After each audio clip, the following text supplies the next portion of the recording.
Right, I see that we have 35 participants, so I suggest we begin. Hello and welcome everybody to the James Webb Space Telescope launch event. Thank you so much for joining us. Today we have two scientists from NASA joining us and speaking for us. A special thank you to Thomas Fauchez and Margaret Dominguez for accepting our invitation and being here with us.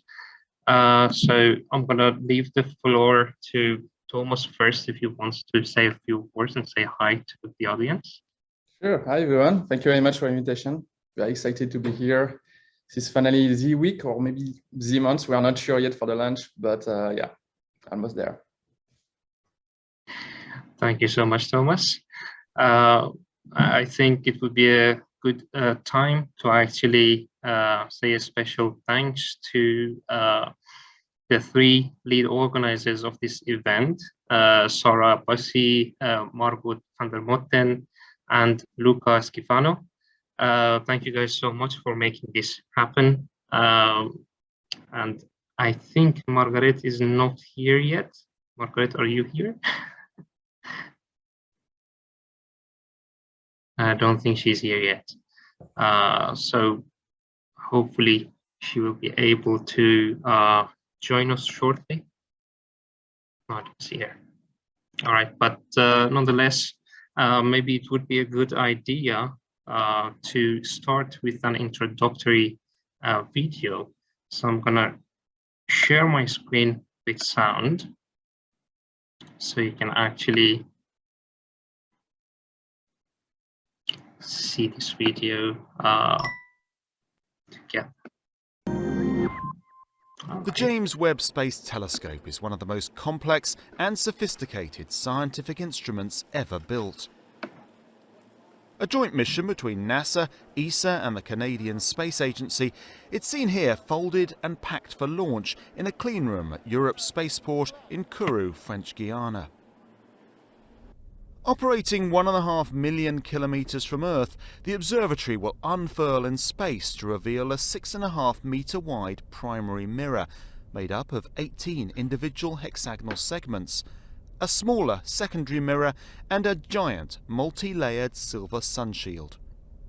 The engineering is an impressive example of human ingenuity, but when it comes to science, Webb promises to reveal the basis of our very existence.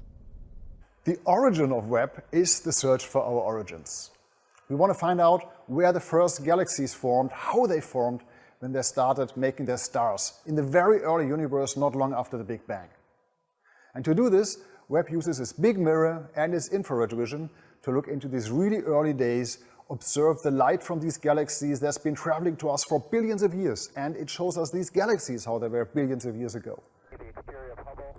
In orbit now for more than 31 years, the Hubble Space Telescope has already transformed our view of the cosmos. It's revealed the accelerating expansion of the universe, the birth and death of stars, the evolution of galaxies and storms on Saturn and Jupiter. But Hubble primarily detects visible light, the wavelengths we see with our own eyes. By viewing in the infrared, Webb will be able to give us a new perspective on the universe. To capture photons of light that have travelled across space for billions of years, the new telescope is loaded with innovative detector, optical and cooling technologies. The telescope itself has to operate at a temperature of minus 233 degrees Celsius. And that means that all of the systems on board have to be able to cool into space behind the giant sunshield. And getting that sunshield, the size of a tennis court, to unfold into space and shield the telescope has been one of the biggest engineering challenges solved along the way. Webb's 4 scientific instruments include MIRI, a mid-infrared camera and spectrograph. This involves a consortium of European institutions led from Scotland. And NIRSpec, a near-infrared spectrograph, which is led by ESA. It's very important because it will allow us to analyze the light of the astronomical objects we will observe. This instrument will split the near-infrared lights from the astronomical object into its components. And this is very useful to scientists because from that they can understand the physics of the objects they are observing, what are the temperature, the elements, the physical condition, and therefore we can understand what's going on the objects we observe. So the James Webb Space Telescope will not only be able to view newly formed galaxies and stars, but determine what they're made of, and in the case of planets, even whether they have atmospheres capable of supporting life. It's taken more than 30 years of planning, designing and construction to get to this point, but it's going to be worth the effort. Like Hubble before it, Webb has the potential to transform our view and understanding of the universe.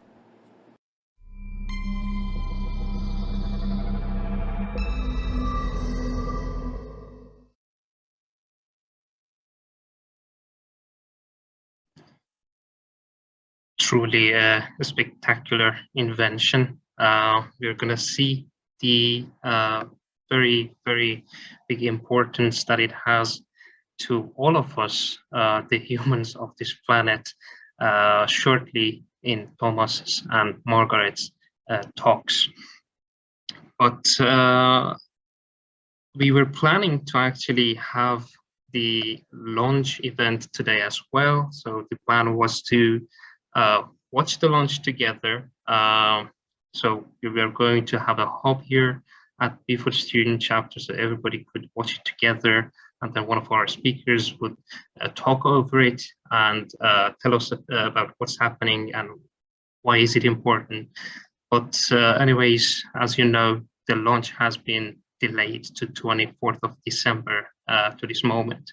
Of course, there is still the possibility that it's going to be delayed again. So we are not going to have an exclusive hub for this launch. But in any case, I have a video here to show you guys virtually. Oh, Luca is saying that it's actually postponed to 25th now. Yeah, it's the 25th now. Yeah, so at least 25th now.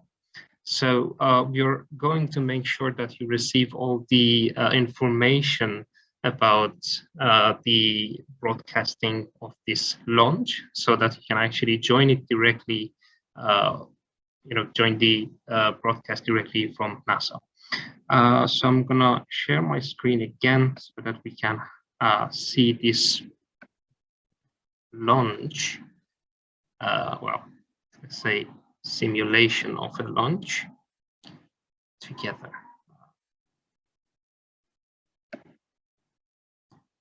Go.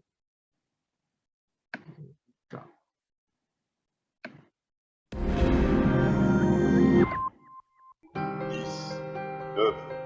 8, 7, 6, 5, 4, 3, 2, 1, top.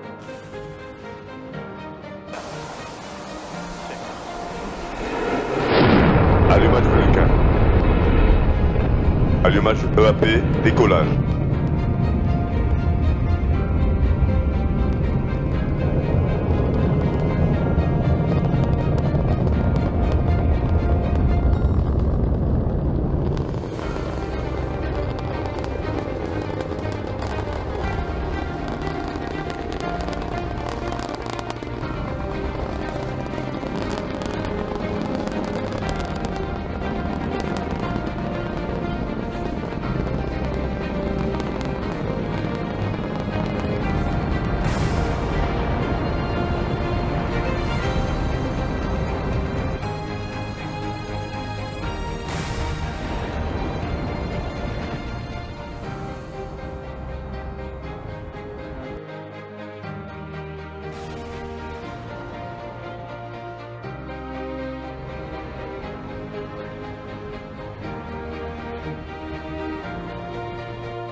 You are muted, Arash.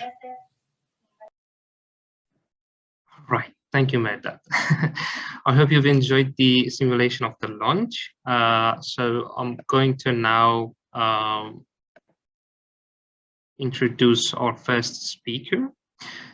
So Dr. Thomas Fauchez is an astrophysicist and planetary scientist at NASA Goddard Space Flight Center. Thomas's academic journey started with a bachelor in physics and chemistry from the ULCO University in Dunkirk and Calais of France. Then he went to Liège in Belgium for a master in space science, specializing in astrophysics. And then again, he moved back to France in Lille for a PhD in atmospheric physics to study Earth's cloud heterogeneity and their impact on infrared radiative transfer.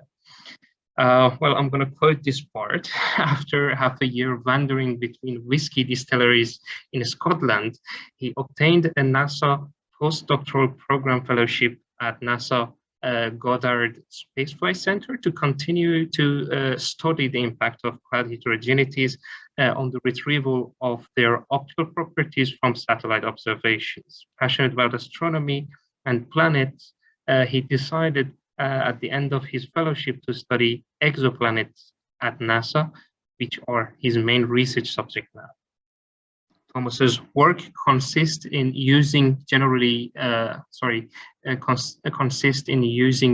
circulation models used on Earth to predict the climate and to apply them to terrestrial exoplanets, such as the TRAPPIST-1 system, to simulate their potential atmosphere, climate, and likelihood of habitability. He also used radiative transfer model to predict the detectability of their atmosphere with observatories such as the James Webb Space Telescope, which is going to be the subject of his talk. With that, I would like to leave the floor to Thomas, please. Right. Thank you very much for the introduction. And again, thank you for the invitation. I'm very excited to be here. It's a very, very big moment for us in the astronomy community. And so we hope that everything is going to be like you have seen in this simulation of the launch. As you said earlier, the first date for December was the 18th, then the 22nd. And now after, we were scheduled for the 24th. And because of the forecast, the meteo there are a lot of thunderstorm planned on Kourou in the French Guiana. That's been postponed to the 25th, but it's may not be the 25th because again, the whole week seems to be full of thunderstorms. And so it seems that we are going to wait a little bit more for James Webb to be launched, because again, it's a $10 billion instrument. You really want to make sure that every conditions are optimized to launch it, because it will be really, really bad. And so, the title of my presentation was Awakening of the Titan, because it's really what seems to be the case for us. It's we are really waiting for that, and everything is huge about James Webb, and we are expecting to have a big leap in many aspects of the understanding of the universe thanks to this instrument. And so it's also important. It was in the video, but to mention that yes, it's James Webb is led at NASA, but it's also cooperation with ESA and the Canadian Space Agency. And so, like every good presentation, I'm going to start with a bit of history for the origin of James Webb. As you can see, there is a clue already on this slide where, well, Hubble, the HST, the Hubble Space Telescope, was really at the origin of Webb. But even before that, in 1984, there was already the first idea of a 4-meter aperture IZ telescope. So E for Z for redshift. So high redshift to really look far in the universe, or really in the early universe, using an infrared telescope. So we go from 0.8 to 7 micron. But actually, what really was a very important step to define the JWST telescope was the fact that at the first years of Hubble, as you know, was has blurry vision because there was an issue with the mirror, and at some point, when we all got like images that were completely blurry, there was a team of American astronomers. They formed a committee, the HST and Beyond Committee, just to discuss and to evaluate whether to invest in a repair mission for Hubble or just invest in a future new telescope. And so fortunately, Hubble got repaired. Basically, we put a lens to correct it. And it was great because we had a lot of super crucial science that Hubble has enabled. But still, the idea of a successor of a larger and much colder telescope was born thanks to this committee. And they first named it the Next Generation Space Telescope, NGST. This was in 1996 when the name was generated. And originally it was an 8-meter telescope sent in the L2 Lagrange point and a 500 million budget. It's only from 2002 that it has been renamed the James Webb Space Telescope, JWST. I think that was probably the NASA administrator of the time that made that decision, I guess. And so, but who is James Webb? So James Webb was the NASA administrator between 1961 and 1968. And so if you recall, it was really the years of the development of the Apollo missions. And so he's known to actually have promoted a lot the balance between the human spaceflight and science. Because when a conversation with Kennedy, he said, and so far as I'm concerned, I'm not going to run a program that is just a one-shot program, meaning that I don't want to be the administrator of NASA just for Apollo. If you want me to be the administrator, it's going to be a balanced program that does a job for the country. And so as a result, there were 75 space science missions that to study stars and galaxies that has been developed during his era. So to look also for sun, to the environment of space around the Earth, and it was a very, very important period for the development of the NASA science. So if I come back on this slide, just after 2002, in 2003, the NASA reevaluated, I think, a bit the budget of Webb and started with a $800 million US contract and with a 6.1 meter telescope, which is close to what we have right now, is 6.5, 6.6. And the target launch for 2010. So, okay, we are in 2021, so you can definitely guess that we missed a bit the original target launch and the budget as well. And so, but actually I love this slide here, which is comparing the Hubble development with James Webb and also putting everything into the current fiscal year dollar because of the inflation. This slide showed that originally, I think it's always Canadian dollar, so the number are slightly different. But Hubble cost like 2.8 billion. He has also some delayed, and of course we had to have a mission to correct it. If we had developed Hubble right now, it would have cost 7.1 billion with the dollar of the fiscal year 2020, which is close to this 8 billion here in Canadian dollar then for the Webb development. And so the comparison is kind of fair, just saying, you know, Hubble also was expensive, Hubble also was delayed, but it really worth it because then after Hubble has done such an amazing science, and we hope it will be the case as well for Webb. And so Webb has been mostly, I would say, led and designed and managed at the Goddard Space Flight Center. I was lucky to be there when the telescope was assembled. And so this picture was back in 2016. And so one of the leaders here at Goddard is John Mather. He's the JWST Senior Project Scientist. And so his role is to lead the science team and represent the scientific interest within the project management.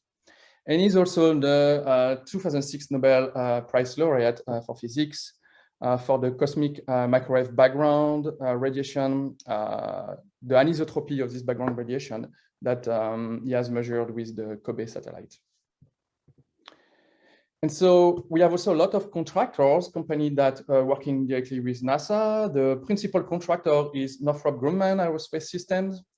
And we have also Ball Aerospace and Technologies as a principal optical subcontractor. And there are many others. It's really a large collaboration of contractors and, as I say, space agencies as well.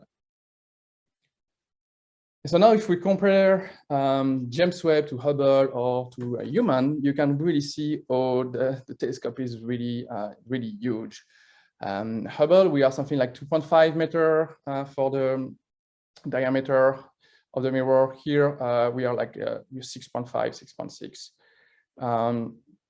And so you can see also one of the differences that it's not a full mirror, because just because of mechanical constraint, you can't make something that big in one piece. It will completely break. And so instead you have some segment here. I think there are 18 different segments, and they can also move independently of each other. So you can correct the wavefront if needed. And so if you would have the equivalent aperture for a full disk would be, I guess, 5.6 meter if it would be completely full. It's also coated in gold, just it's for the infrared properties of gold. I think it's really very, very good that I transmitted this slide, but I'm not an engineer. It's kind of detail. I don't want really to go too deep into it. But yes, the gold shape color is not only to look pretty. There is really a very scientific interest into that. And so James Webb is also a collection of several instruments that we can have in two different categories. The first one is the imaging category.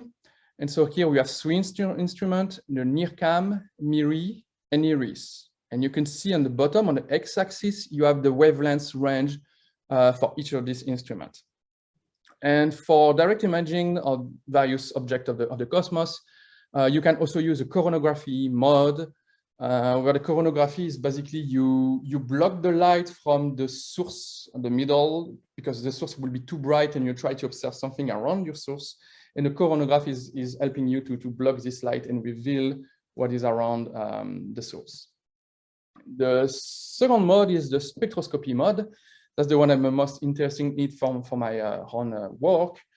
And this, in addition to NIRCam, NIRIS, and MIRI, we have the NIRSpec instrument that's been also mentioned in a short video that we just watched. And NIRSpec is actually my favorite instrument because it has a large wavelength range, starting really in the visible as 0.6 micron up to 5.3 micron. And it's an interesting wavelength region when you try to look at temperate objects like planets orbiting in the habitable zone of the star. I'm specifically interested to the transmission spectroscopy, basically when the light from the star is going through the atmosphere of the planet and getting absorbed by the constituent. NIRSpec prism is a very good instrument for that, because we are technically able to get a lot of interesting molecules with this instrument, like water, oxygen, methane, CO2, those kind of things that then we can, interpret potentially as biosignature, which means that, signature of potential life of this planet. Okay, so here is also a slide showing the comparison of size of Webb and the Ariane 5 rocket, because it's Ariane that's going to launch the telescope. And so if you can see, the size of the telescope will basically be the size of a tennis court. And so you can't put that into any rocket that exists. No, that's not going to happen. But if you fold the telescope using some origami techniques, then yes, you can make it. And that's what they did for Webb, being able to fold the sun shield and then folding the mirror as well on the side. And then you can fit within an Ariane 5 rocket, which is a very reliable rocket. Its payload also was perfect from Webb. And yeah, we are very confident about Ariane 5 because the track record are absolutely amazing. And yeah, and so we hope for the best in a few days. So now, let's take a look on the journey of Webb until its destination point, which will be the Lagrange L2 point. So the Lagrange point are some, kind of it's a point in a two-body system, like here, the Sun and Earth. You have some equilibrium points where the centripetal force is balanced, and so it's the case for the L2 point. You will send there a telescope. It will stay in this semi-stable location and will follow Earth around its orbit, but still being in the shadow of Earth, because it's really in an alignment between the Sun, Earth, and the L2 point. So if you are under the shadow of Earth, then you limit a lot the contamination of radiation from the Sun. And that's what we really try to achieve here, because we have an infrared telescope. We don't want the heat. We really want to have something as cool as possible, roughly around 50 Kelvin. And the best way to answer that and still being able to have some efficient communication with Earth was to send it to the L2 point. There are many other telescopes there already. And so it will be, I think it will take about a month or so to travel to L2 with different steps on the process. We will first deploy the sun shield. Again, like the sun will be always pointed underneath the sun shield to protect the telescope. They will be first deployed in a few days from the launch. And it's only around like the 14 days that the mirror will be, around 9 days, sorry. The primary mirror will be deployed, and then the secondaries. And after it will, take a bit of more time to arrive to L2. And overall, to wait for the first really science to start, it will take 6 months or so, what we call the commission phase. 6 months what will take to get all the instruments ready and calibrated. Okay, now let's dive a little bit on the science that we expect Webb will do. As you can see on this picture, there are very different targets. You can see from comets in our own solar system to distant star systems and planets, and analyzing of molecules, galaxy, and so on. And so it's a very broad science endeavor. So there are 4 principal themes for the James Webb mission. The first one is to look at the end of the dark age and the first light and reionization. So after the Big Bang, it took a while basically to have the first star to form. To have the first star to form, you need to have some some matter condensing and compressing and then forming stars, and that's introduce thermonuclear reaction. And you have a gap there.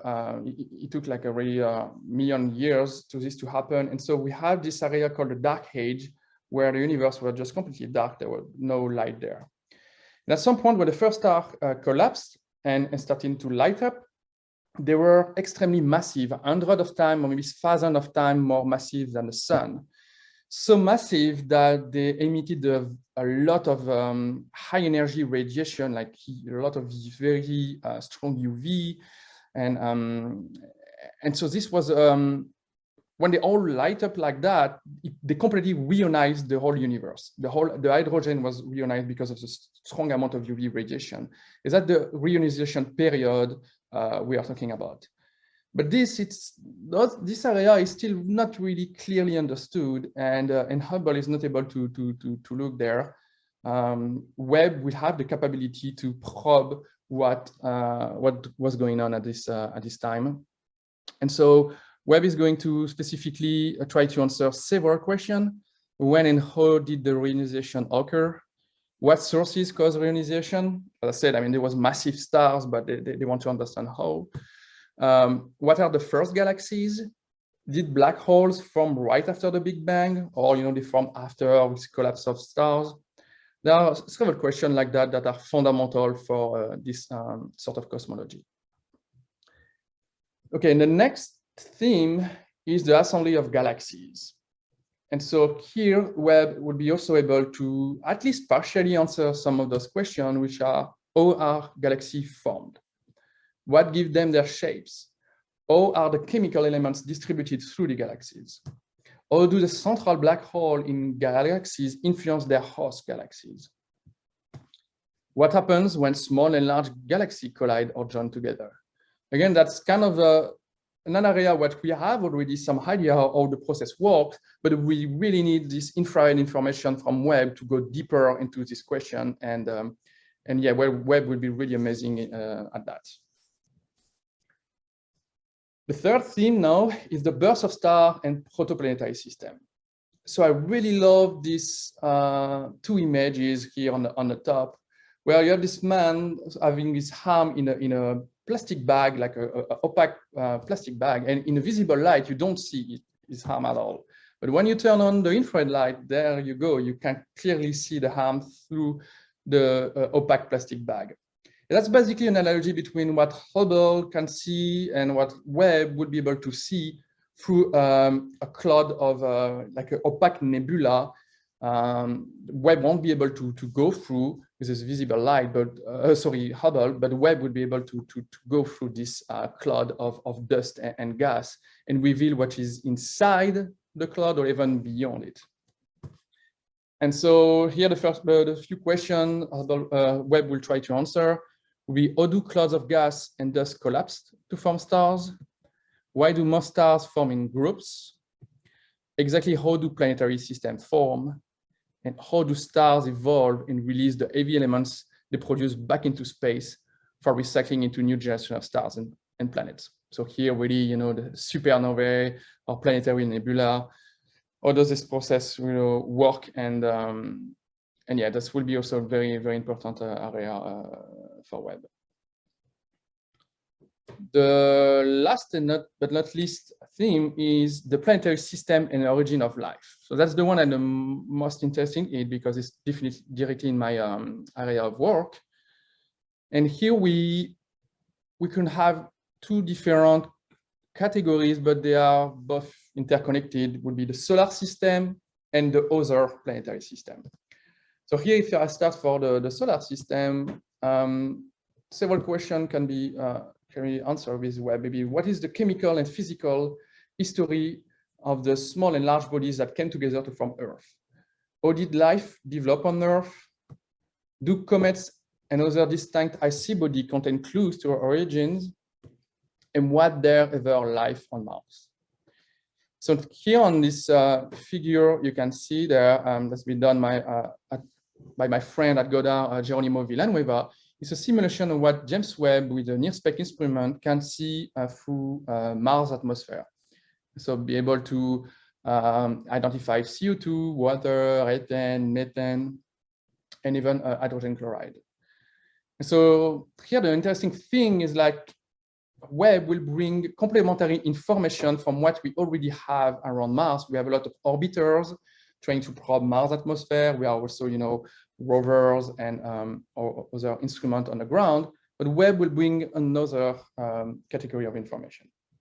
Webb will be also able to observe, for instance, Saturn and its moon like Titan, and again, bring complementary information from what we got with the Cassini mission.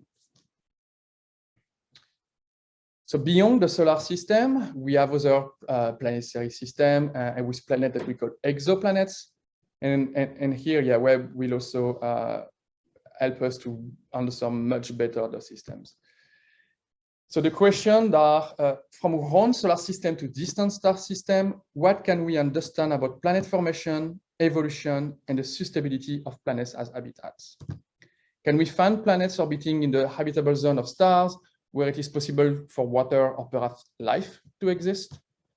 What are the constituents of circumstellar disk that give rise to planetary system? So that's what you can see in this image on the top.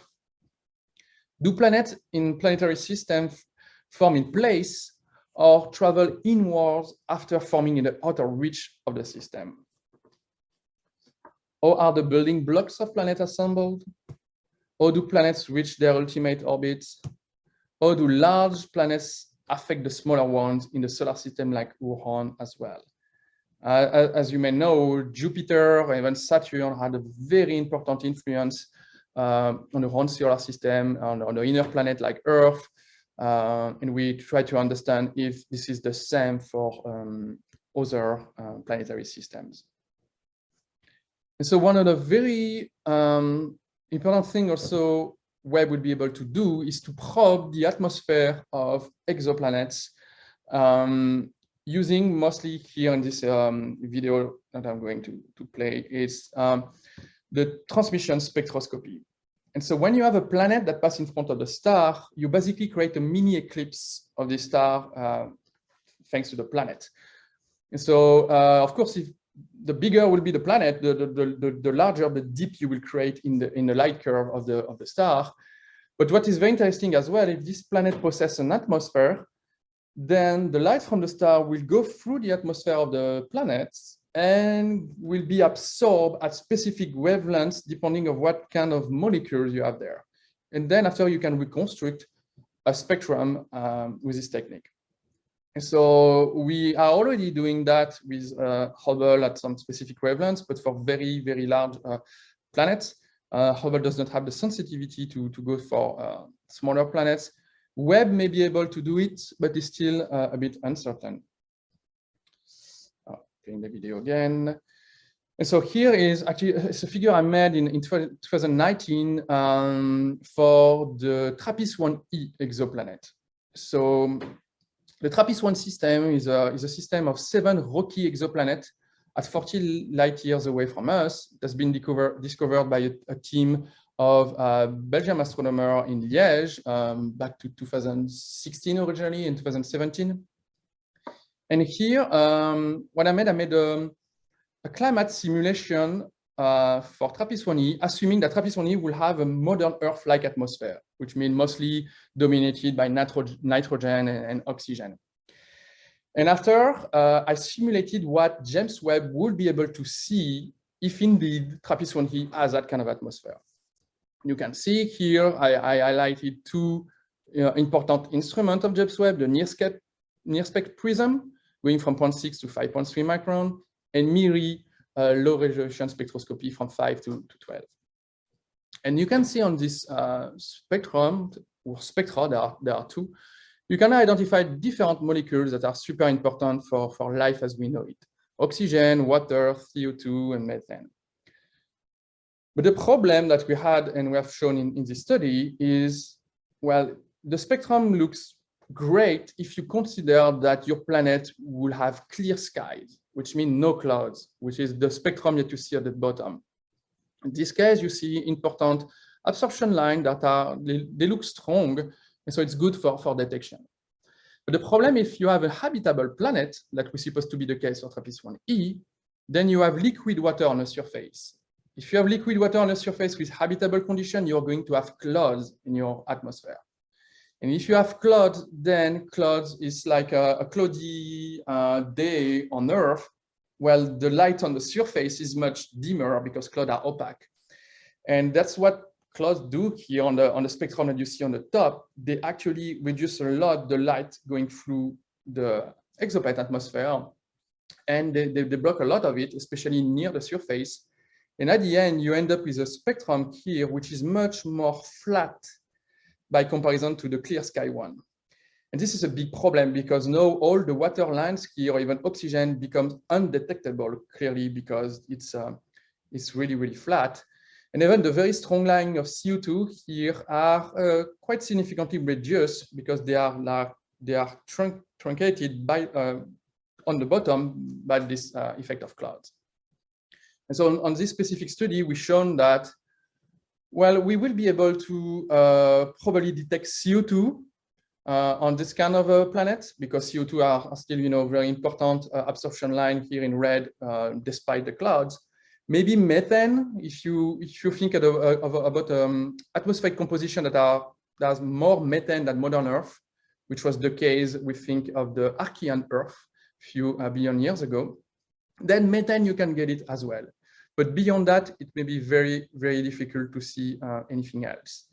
And TRAPPIST-1e is really our best case scenario so far, because for this technique to work properly, you need a very small star, and TRAPPIST-1 is very, very tiny. It's barely larger than Jupiter. And so we had here all the best case scenario to probe terrestrial size exoplanet atmosphere, and still we show that it's going to be extremely challenging. Maybe Webb will be able to characterize terrestrial size exoplanets that are very hot, like Venus, for instance. Venus-like exoplanet, because you have you can have like a dense CO2 atmosphere of like 90 bars, or a very puffy atmosphere full of water. Then James Webb will be sensitive to that. But temperate exoplanet in the habitable zone, that will be tricky. But for large planets like hot Jupiter, then yeah, absolutely, James Webb will be very, very good at it, because those planets are much larger. The signal of their molecular absorption light are going to be much larger as well. And so Webb is going to do absolutely fantastic work for hot Jupiters, for hot Neptunes, the hot mini Neptunes. All those big planets are going to be absolutely fine with Webb. And finally, something that I don't really do, but the direct imaging with Webb will be also greatly improved. On the first top left here, you see a system which I think is Fomalhaut here, as seen as with Spitzer, which was an infrared space telescope, with Hubble. It looks like the Eye of Sauron here, and now in simulation with what JWST will see. So we are clearly have a nice improvement. And in the other slide show here this coronography technique I was mentioning earlier, where again you block the light from the bright source here, which is the star in the center. It's a little bit like you try to look at an airplane on the sky, and it's close to the sun, and so you put your hand to block the light from the sun. It's basically the same thing here, and so you can reveal a planet, which you can see on the bottom left here. But if you see the scale, it's mentioned 10 AU here, which is 10 astronomical unit, then 10 times the distance between Earth and the sun, which means that this technique will really be good for planets that are orbiting far away from their star, because otherwise you will end up to have the planet inside the coronagraph mask, and so you will block the planet as well. And you still want also a planet which is big enough to create a point of light here, that you can see, because like something like the size of Earth, you won't even be able to see the light dot. All right, that's mostly what I wanted to talk about, and I want to wish a safe flight to James Webb, and I will take any question. Thank you so much, Thomas, for your great presentation. Of course, we have a lot of questions in the chat box, but we are a bit short on time, so I'm gonna ask a couple of them, and if you can shortly answer them, it would be great. So Katib is asking, how long do you think it will take to get the first results about the stars forming procedure? So the first scientific result will take 6 months at least to come after the commission phase. And so if we indeed launch this month, we can think about like early July or something like that to start the first science objectives are going to be to start there early July. So we have different programs. We have the GTO, which is granted time observer, and the guest observer program, where people have written proposal to ask for observation time with James Webb. So for the first cycle, which is the first year of operation. And so yeah, it will take 6 months to be able to start those projects, and they will cover the 4 areas I mentioned in my talk.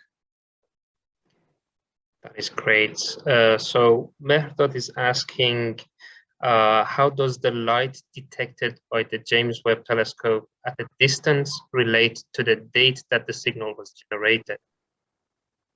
Oh yeah, well, it's just like, the speed of light is like 300,000 kilometers per second, and so it's a fixed.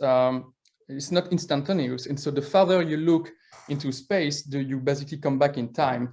And so if you look at 13 billion years away, light years away from us, you look basically 13 billion years ago. And so that's all the thing with the light, the fact that the speed is not that the light is not transmitted instantaneously, but has a finished limit. Then yeah, even right now, I mean, if I'm Washington DC, if I will be able to look at Brussels, I will I will see Brussels like few nano picosecond back in time, just because of the speed of light. Yeah. Amazing. So Lynn is asking, Webb is able to cover an amazing wavelength range. So the question is, what is the spectral resolution that was targeted in James Webb? And yeah, what is the spectral resolution required to recognize the elements in the spectra that you're acquiring? Yeah, it's a very good question. So I know, for example, for near spec, we talk mostly in resolving power. So which is the resolution divided by the wavelengths divided by the resolution, sorry. And so resolving power of 300 for the near spec instrument, near spec prism. For MIRI, LRS, so the low resolution spectroscopy, it's 100. But after, you have many different modes where you can have a higher resolving power and so a higher resolution depending of what you want to see. For the simulation we have done for exoplanets, actually, the resolving power of 300 in near spec prism is absolutely good enough, because the line we are looking at are quite broad. CO2 is broad, water is broad, methane is broad. So you don't really need a very high spectral resolution. If you want to observe things with high spectral resolution, we do it from the ground with the VLT or even the future ELT, GMT, TMT. Or this time you need extremely high spectral resolution to be able to basically see Doppler shift of the spectral line, but it's a completely different technique. For what we do from space, you don't need a very high spectral resolution, at least for exoplanets. Thank you so much, Thomas, for your answer. As the last question, Luca is raising his hand, so if you unmute yourself, please. Thank you very much, and thank you, Thomas, for this amazing presentation. You're welcome. It's related to exoplanets, so about characterization of the Earth-like exoplanets. So to find biosignatures of Earth-like exoplanets, what do you think would give the most promising results between the James Webb Space Telescope and the future European extremely large telescope? Did you make simulations about this, or do you know? Yeah, well, we started to do, well, I actually have a project that I'm trying to get funded to do that kind of work. It's still quite uncertain from the ground, honestly. The problem is so you need to get rid of Earth atmosphere, right? Because Earth atmosphere, you have oxygen, you have ozone, all the things you try to look at, you don't want this to be contaminated. And so I was saying earlier, the technique to do that is to have a very high resolving power. So this time we are 100,000. And you're so high in resolving power that if you observe a star with a planet around, the fact that the star is going to move because of the presence of the planet is going to create Doppler shifts of the spectral line and with a certain period. And then you can use that to decouple the signal from Earth, because the Earth atmosphere won't move, and you decorate that. The problem is that if you want to create this rumble, so this movement of the star, you need a planet quite massive. And we think that planet of the size of Earth may not be able to create that massive shift. There's some work that showed that maybe we will be able to detect the oxygen in the A band doing that, but it's still uncertain, in my opinion. Maybe with the future generation of instrument, because also ELT will come with the first generation of instrument, and then you have upgrade, maybe with a higher sensitivity. But honestly, right now it's quite difficult to know. I'm a bit suspicious that it will be very tricky again for terrestrial size exoplanet. My hope will be I don't know if you heard, like NASA has selected the next mission that will be basically a LUVOIR and also merge with another concept, which was ABEX, which would be something like 6 meters as well, also 6 to 8 meter observatory that will be launched in 2040, 2045, so far away. But this time, this instrument will be from UV to really near infrared and be able to image Earth-like exoplanet around exosun. So being really able to image a system like our own, and then be able to extract the reflected spectra, see some colors. So that kind of mission, yes, for biosignature will be absolutely amazing. But right now, yeah, the problem is like for M dwarfs and all the planets we are sensitive right now, I'm a bit worried that we won't be able to really search for biosignature. We may have to wait a couple of decades for that, which is a bit sad, but yeah. Thank you for this honest answer. Sure.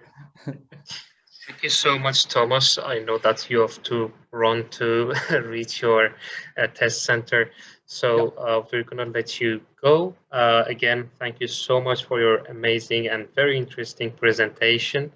At this point, I'm going to turn to Margaret. I'm going to very, very shortly try to introduce her. Margaret is also coming from NASA Goddard Space Flight Center.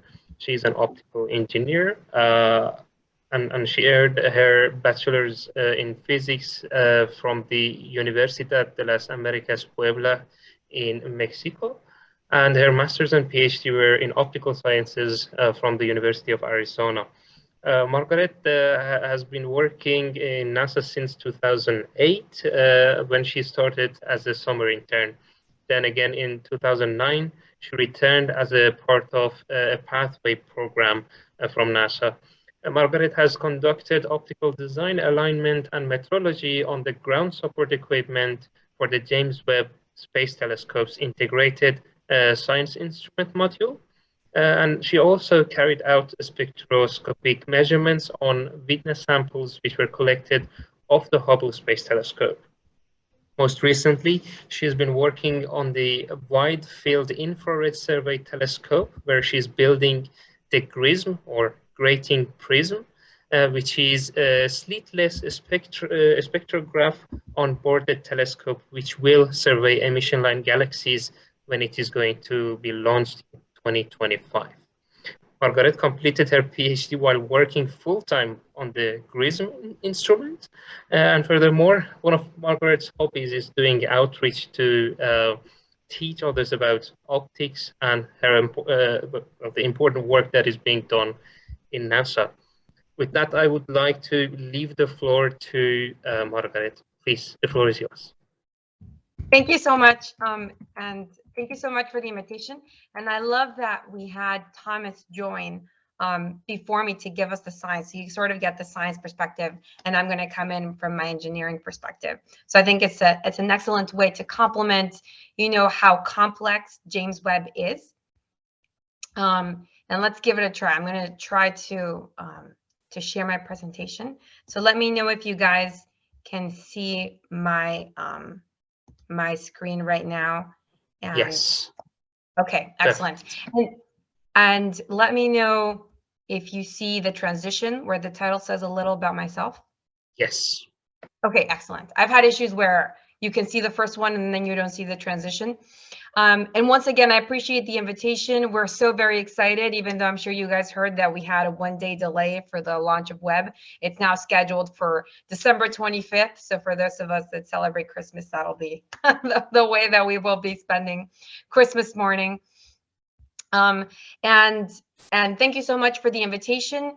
As you mentioned already, I'm coming from NASA Goddard, and I'm also a very proud Optica Ambassador. And let me tell you just very quickly a little bit about myself. And my presentation is going to be a little bit different to that of Thomas, and I really liked Thomas's presentation. It was very, really fascinating, talking about all the science behind James Webb. And of course, he didn't have time to talk about everything because it's just, such a big project, and we have so much hope and so many expectations on Webb.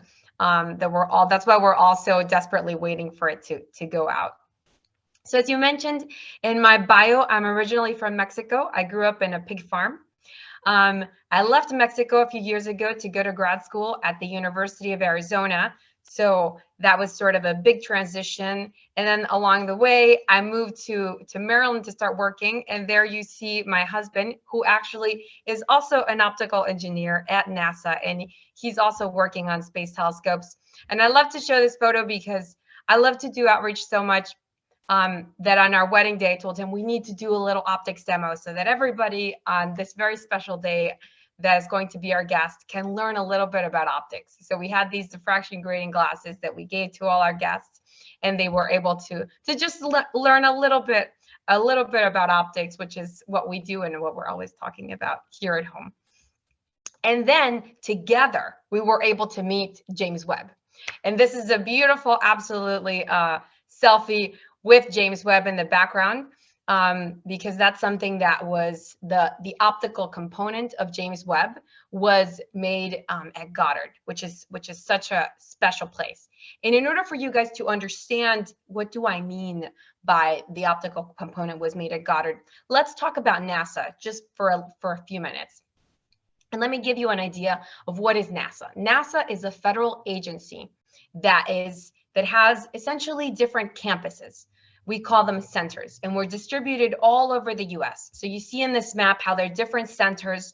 You know, there's lots of famous popular centers in California, like Ames and JPL. Then there's a famous one in Houston where we have all the astronauts training in Johnson Space Center. Then our famous launch facility in Florida, that's the Kennedy Space Center. But if you look at the Northeast, you see the Goddard Space Flight Center. And Goddard is what is the oldest space flight center.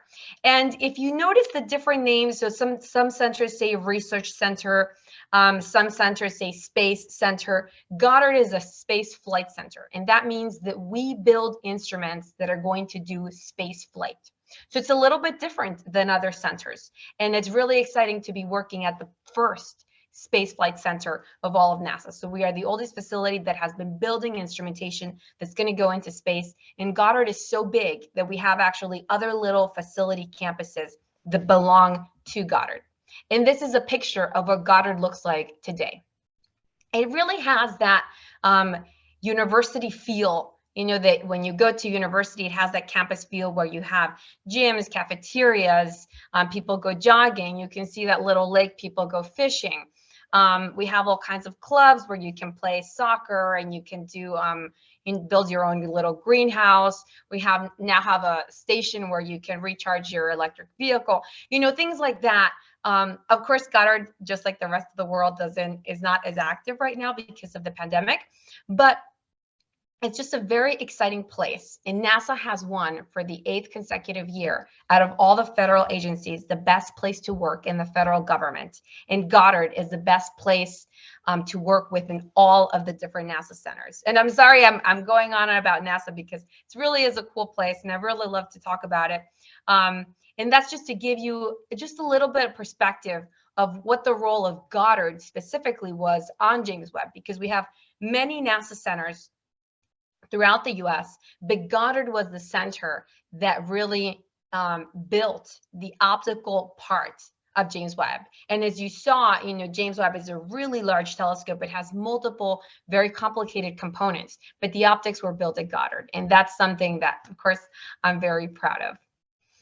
Before I start talking about this, and I apologize if Thomas already talked about this a little bit, but I really want to take a step back and to give us all sort of like a big bird's eye view understanding of where does Goddard fall sort of in the history of all these telescopes that we're sending out into space.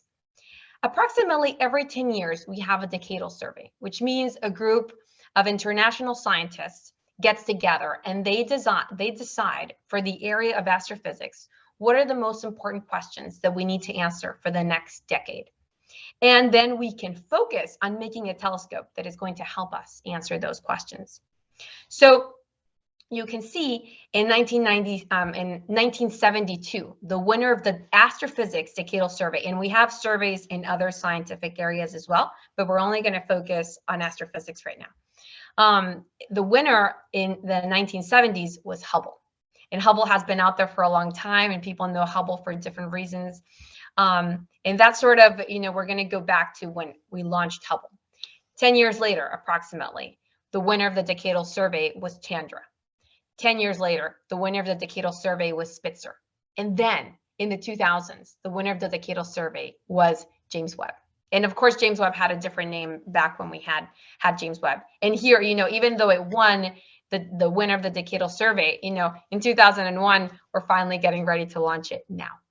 Now, the next winner of the Decadal Survey in 2010 is the project that's called WFIRST. And that is what I'm working on now, and we've changed the name, and now it's called the Nancy Grace Roman Space Telescope. And I'm actually going to talk about that for a couple minutes as well. What's really cool is that it's taken so long to launch James Webb that we actually have the next winner of the Decadal Survey that Thomas already spoke a little bit about. That's called LUVOIR. And it's a larger James Webb, if you can even imagine that, because James Webb is enormous. Now you can imagine having a larger James Webb. That's going to be the next successor for Roman. So think about Hubble as the predecessor for Webb. Roman is the successor for Webb, and we've already selected the following successor to Roman. So you sort of have this big, large history of these awesome telescopes that are all out there to help us better understand our universe. And that's really exciting. And to be able to work, even if it's just a little bit, contribute to enhancing our understanding of the universe, I think that that's really, really exciting. So let's for a minute think about Hubble. Hubble has been such an inspiration because it's been able to reach so many people.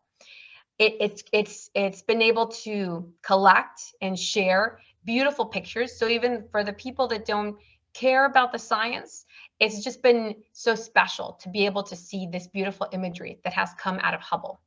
But of course, Hubble is important because of its revolutionary breakthrough in science, because thanks to Hubble, we understand that our universe is expanding. So Hubble can just reach so much and has really helped us understand. And the fact that we still have Hubble out there taking imagery as we speak right now is really, really special. James Webb. What can we say about James Webb? Thomas has already talked extensively about James Webb. I'm trying not to say the same things that Thomas had already said, but just as a recap, in that picture below the James Webb, you can get a little bit perspective of where James Webb is going to be with respect to Hubble. Hubble is less than 600 kilometers away from our planet, and it's orbiting our planet. It is even much closer than the moon. That's why when we had issues with Hubble, we were able to send 4 servicing missions of astronauts to be able to address the different issues that we had with the telescope or to extend its lifetime. Now, 1.5 million miles away from our planet, that's where Webb is going to be. Unlike Hubble that will be orbiting our planet, Webb is going to be orbiting the sun along with our planet. And that's why it needs to have that awesome big 5-layer sun shield, because it needs to be protecting itself, protecting the instruments from that sun. Now, this is just for you guys to get an understanding of how Webb is such a large international collaboration. So you can see all the different parts that have gone into this, and note the NASA logo at the top where it says Integrated Science Instrument Module. And that is where we have the instruments on board Webb.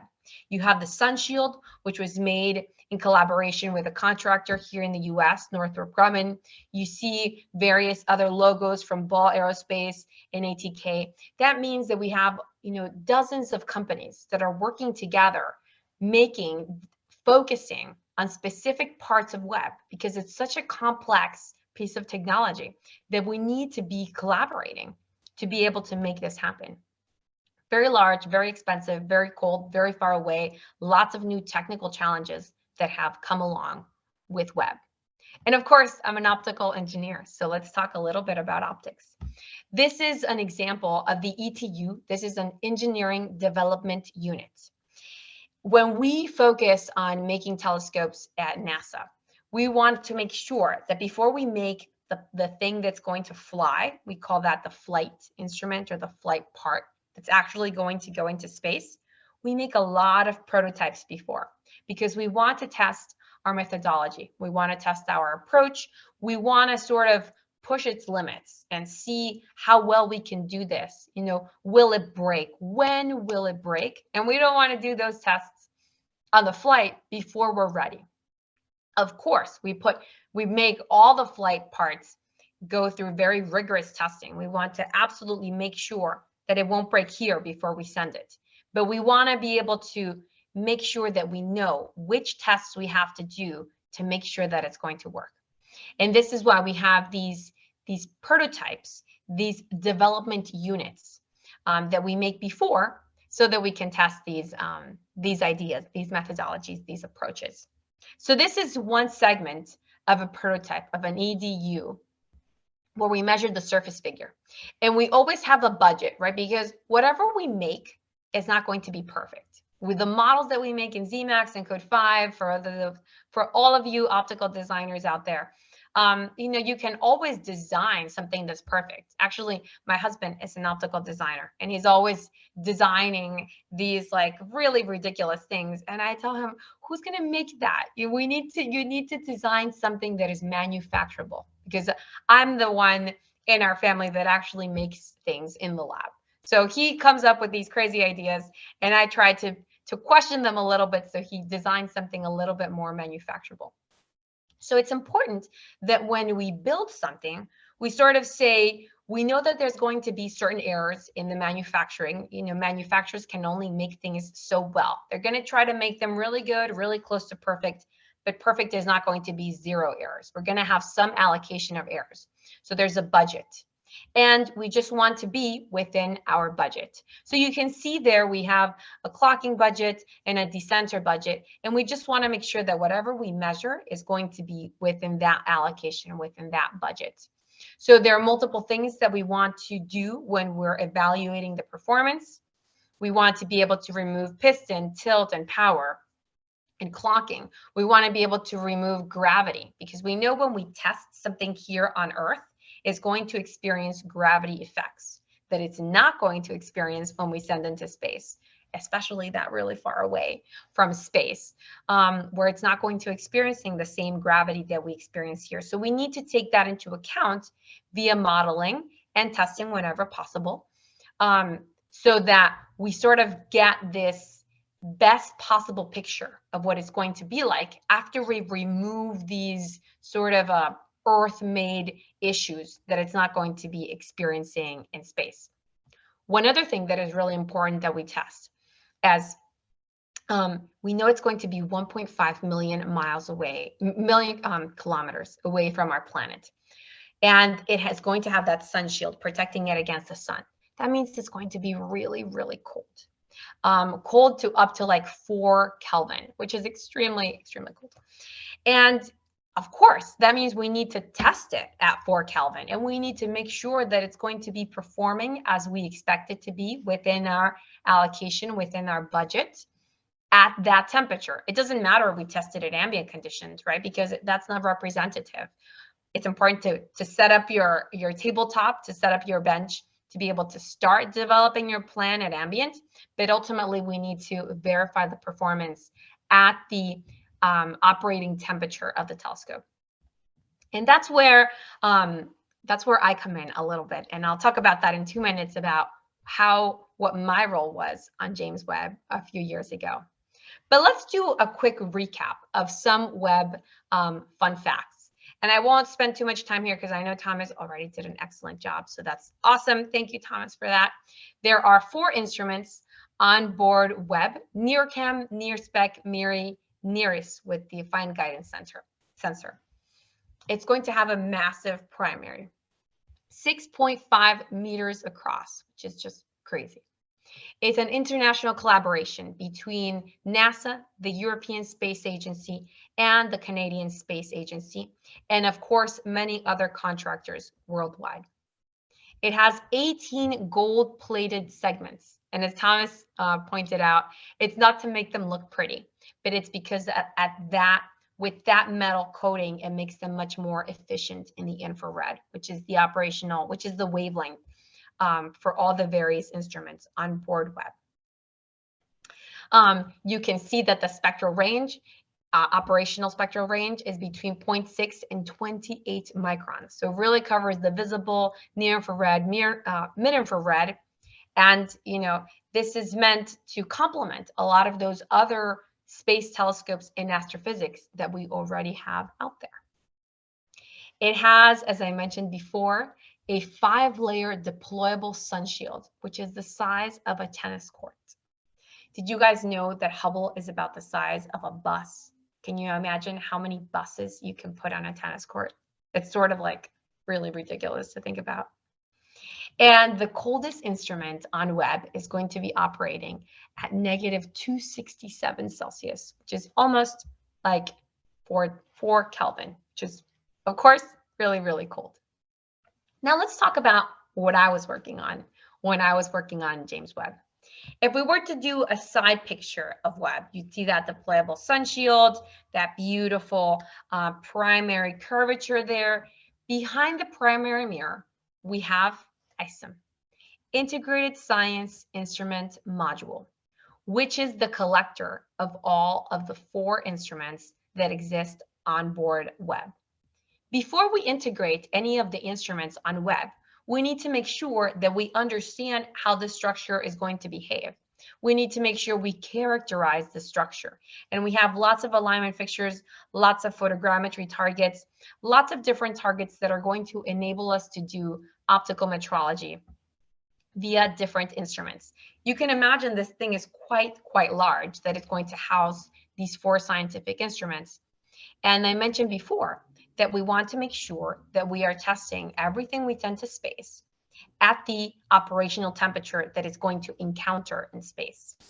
In order to do that, we're going to put it, or we did put it, in these big cryogenic chambers. So essentially a big room that is going to hold this ISIM, Integrated Science Instrument Module, with all of the instruments, and we want to watch it, right? Because we want to make sure we test it at this temperature. It takes a really long time to get to that really cold temperature, but then we want to monitor it through that process. And in order for us to monitor it and to be able to do some of the optical testing that we do on it, we have to be able to measure through the windows. And this is where I came in when I was an intern doing my undergraduate degree. And I was using this instrument called laser radar. And I wanted to understand the effect that this window was going to have on our optical metrology process. So you can see the laser radar there is going through a window, and you can imagine it was an iterative process where I would feed my measurements into the Zmax model and try to get a Zmax model that would accurately represent what we were seeing inside the chamber. And that was a really, really exciting process where I was working directly with the structure itself, because that was part of the testing. We needed to make sure that we understood how the structure that was holding the instrument first, before it held the instruments, would behave as we put it through all the operational temperatures. Now I have to show you another selfie that I have in front of James Webb, because when we were making James Webb at Goddard, we just couldn't get enough of it. You would come over and look into the clean room, and we were all there. That room was really, really warm because there were so many people there.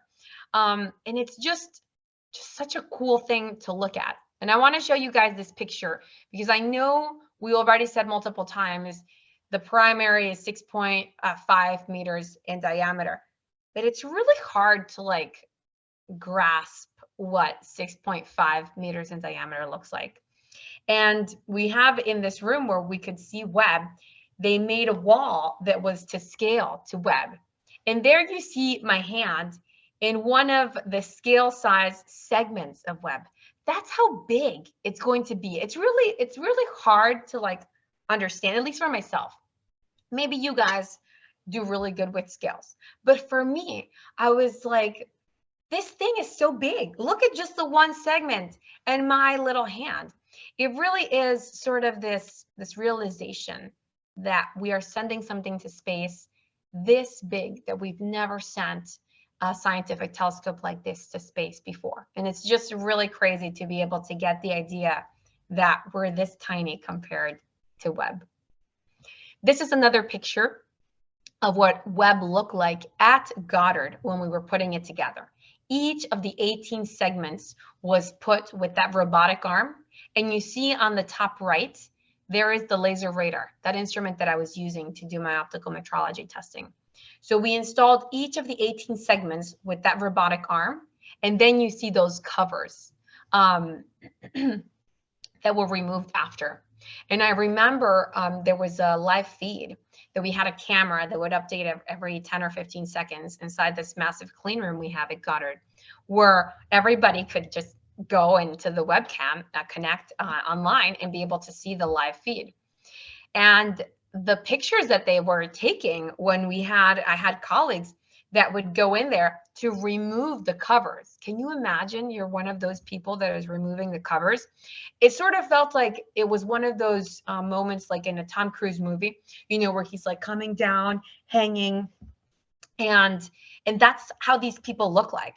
Their bodies were like held, but they were held just from their bodies and just their arms, two guys together. You can see the handles in this picture. 2 sets of handles on each side. And people, it would be like, you better not sneeze because this is really important. And 2 people would lift each of these covers off of the individual segments. Such a nerve-wracking activity because it requires a lot of precision, just something that seems so simple, just to remove the covers. But it had to be done right. And that was really, really special. Okay, guys. I have to talk about the Nancy Grace Roman Space Telescope because this is going to be the successor for Webb. And we're all really excited about Webb, but I have to spend 2 minutes talking about Roman because that's what I'm working on now.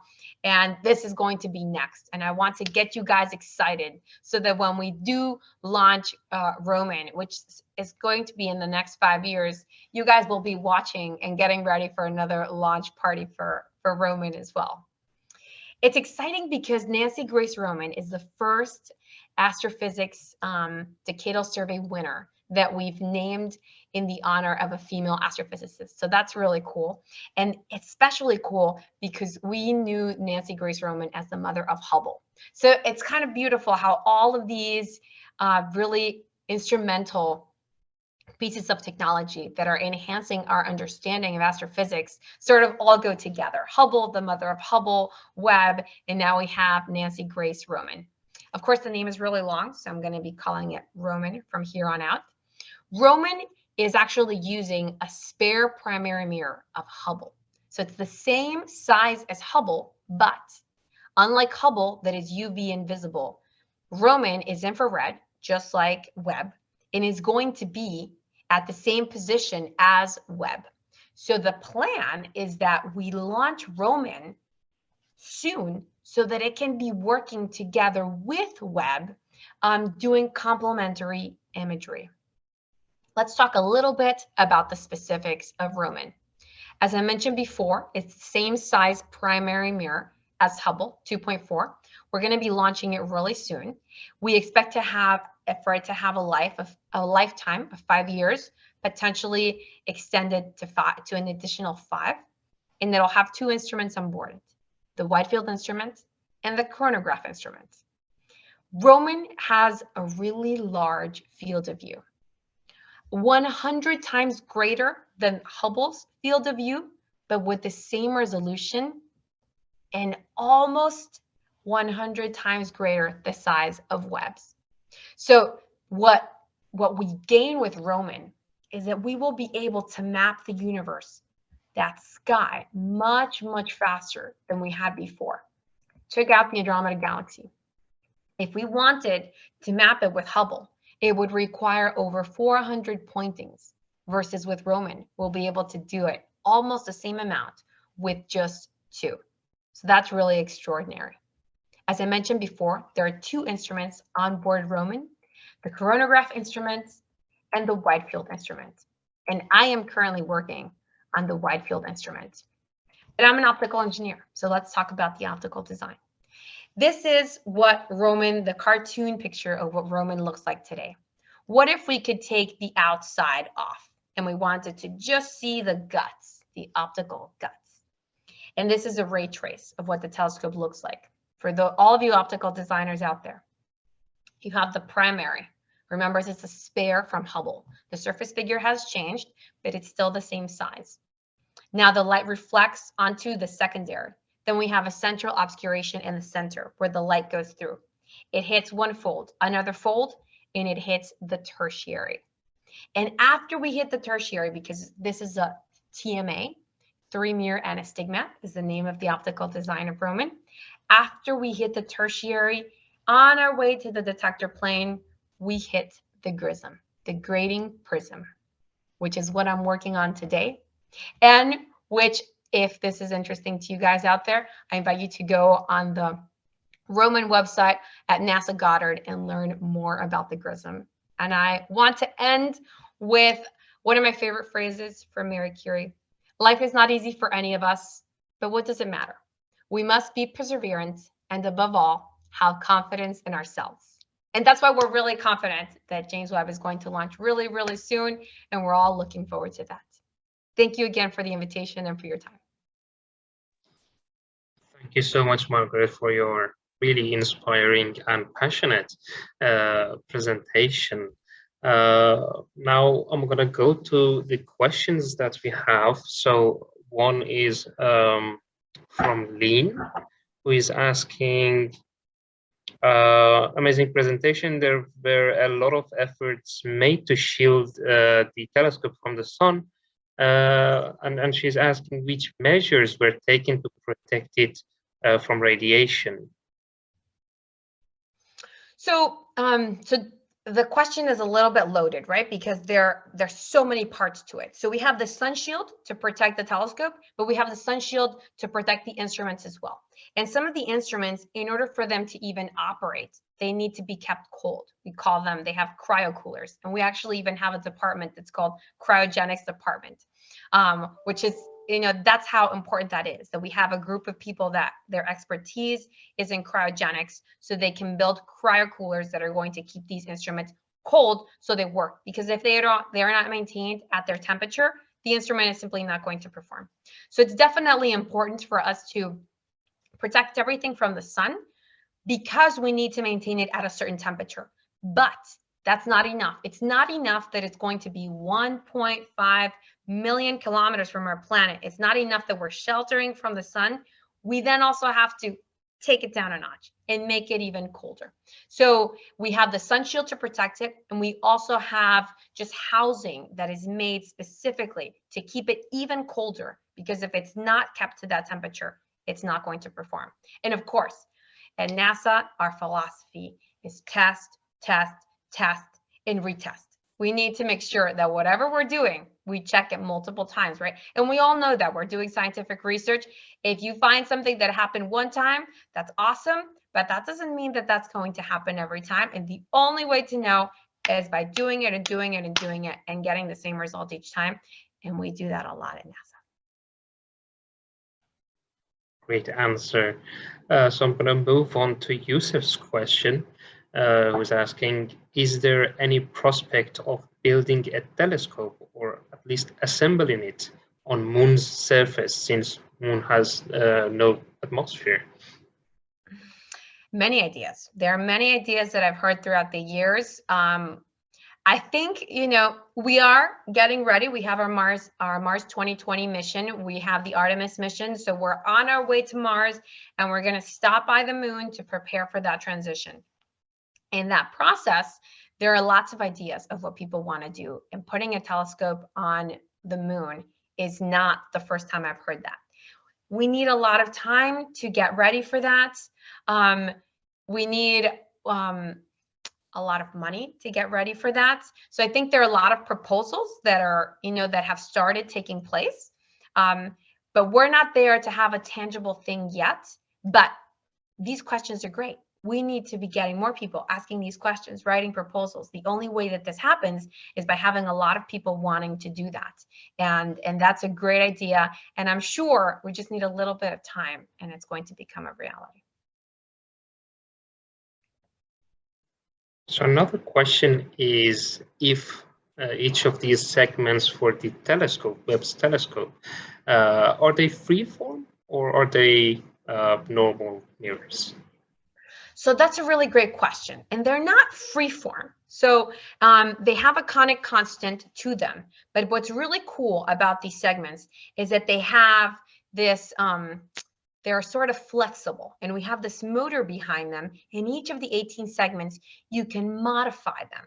You can, they have a 5-degree of freedom modification, which is just crazy, you know, especially when you compare it to Hubble, which is just, you know, a standalone mirror. You get what you get and that's it. And then with Webb, we have this new layer of technology where we can be modifying the figure in space at 1.5 million kilometers from our planet, which is ridiculous.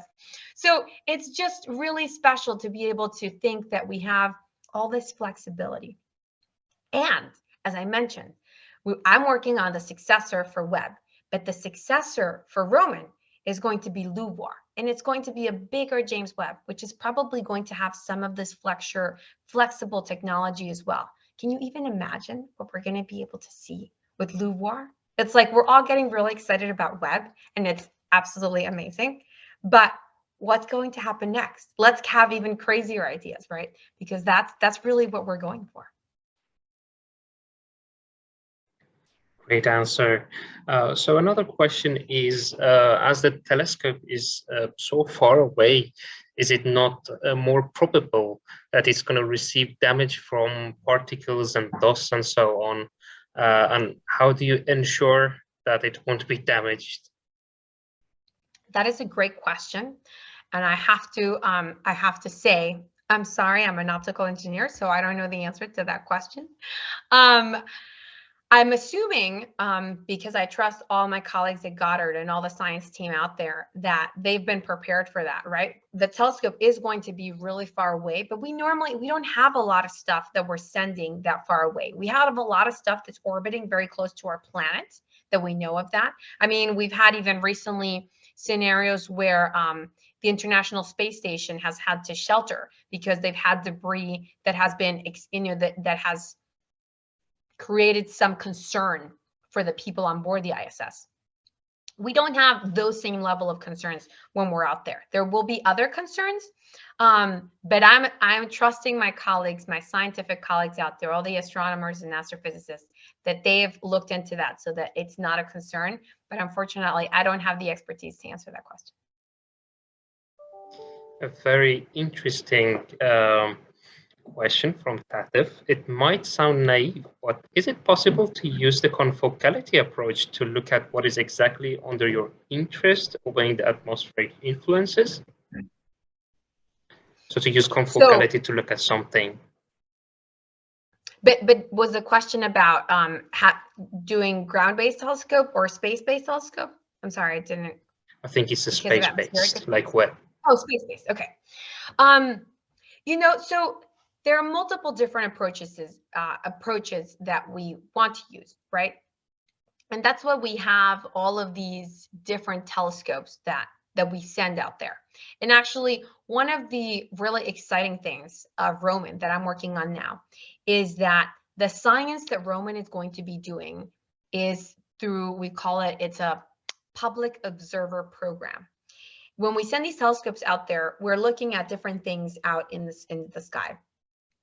One of the cool things about Roman, unlike a little bit different to other telescopes, is that every observation that Roman is going to be doing is going to be the result of a winner of this public observation. So we have this call to proposals so that anybody in the world can write a proposal and can say, I want Roman to look at this.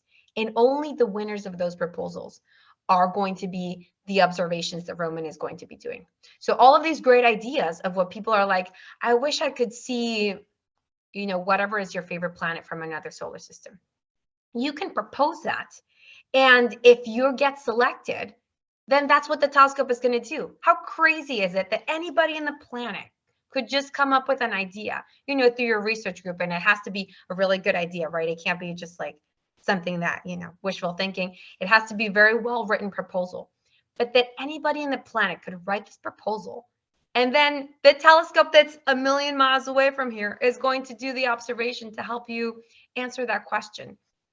So please write your proposals, you know, reach out, and you know, maybe what you think is a crazy idea is not such a crazy idea after all. I hope that answered your question. You guys can see I get really excited, and I'm not trapped in the lab right now. I've been in the lab for the last weeks in the clean room. So today I can comb my hair and put makeup on. So I'm really excited to be here talking to you guys. So I'm sorry if I'm too excited, but it's nice to be talking to other people. And of course, I'm really excited because we're finally launching Webb. As you guys know, we've had a very rocky history with Webb. It's a very big, complicated telescope that it's hard. It's hard to get it to finally be able to get to this point. So it's very exciting. And I'm so excited that I'm here with you guys, even though we're far away, all together in preparation as our pre-launch Webb party.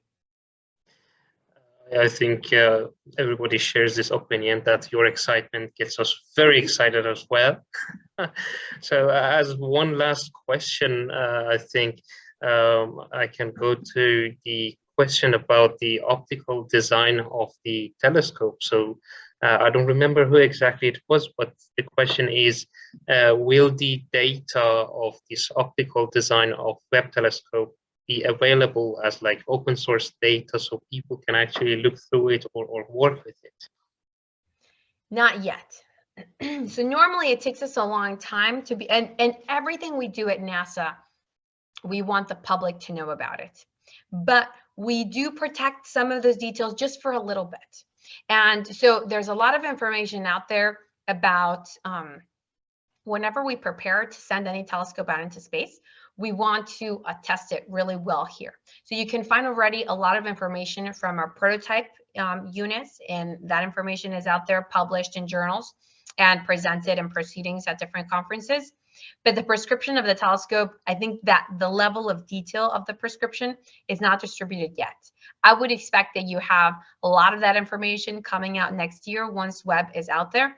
But just to protect a little bit that technology, we don't share it right away to that level of detail, but it's definitely coming. There's already a lot of information out there through Optica journals and SPAE journals. So please definitely go online. There's already plenty of information out there from all the testing. I showed you that picture where Webb is an international collaboration, and I believe it's 30 or 40 different countries have contributed to make Webb possible. So there's just people everywhere. I remember going to an event, doing an outreach event somewhere, and somebody came up to me and they said, I work in this little factory in some small town somewhere, and we are making the screws that go onto Webb. And this person was really excited.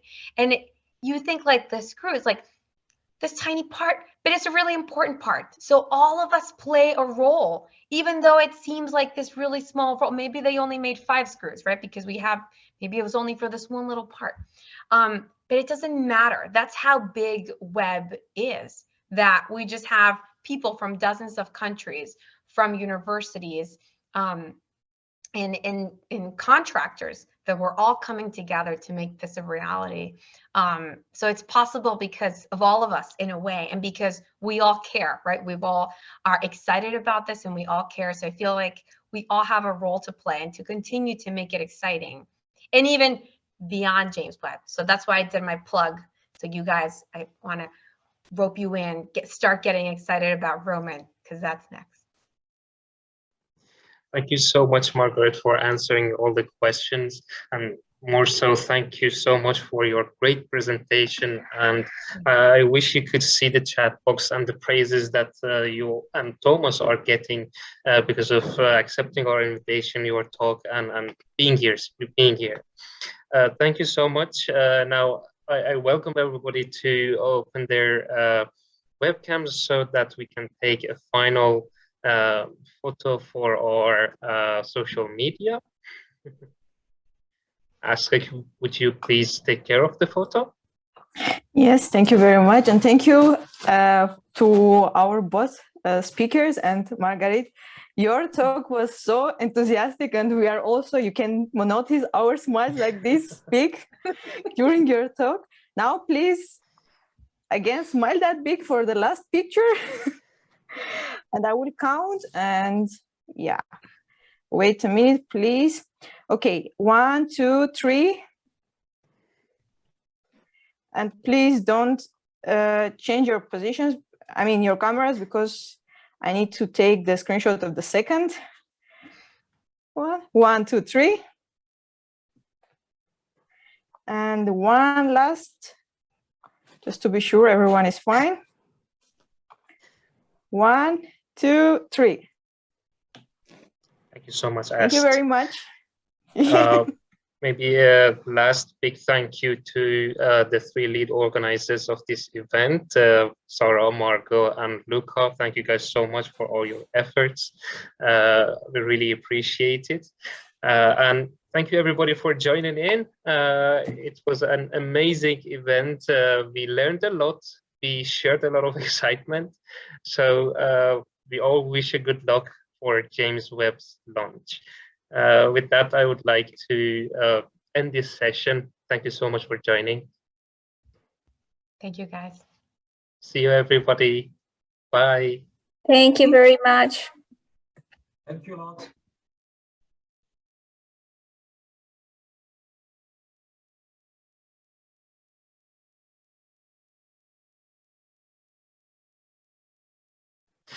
Thank you guys so much. I really enjoyed this event. It was amazing. It was so nice.